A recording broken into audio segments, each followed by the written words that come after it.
A mural of music. Beaufort Elementary School's music hallway just got a colorful upgrade. Local artist John Bradley painted this mural inspired by student artwork. With splashes of color and some musical notes, he turned their creativity into a masterpiece that really makes the hallway sing.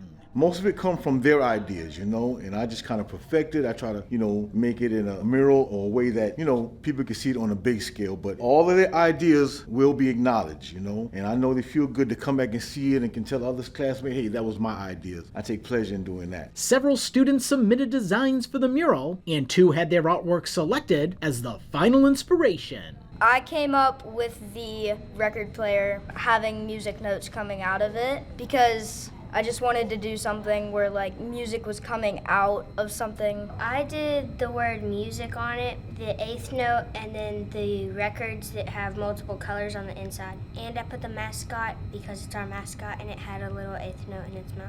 Definitely looks like what I drew. I just like how the artist took it and put his own spin on it. Since Bradley uses spray paint, he worked on the mural after school hours. However, he did take the time to talk with some classes about his painting style and creative process. I outlined everything with a grade. Bradley grew up in the Beaufort area, attending elementary, middle, and high schools in the district, and has painted murals at several schools in our area. To go back and, revisit where you come from, encourage others, kids to pursue whatever their dreams is, whatever their skill, whatever their art is, but to go back in there and still remember some teachers, some moments, what I did when I was in elementary school versus what it is now. The mural project was funded by the Art Center of Coastal Carolina at Beaufort Elementary School, Ron Lopes, Beaufort County School District.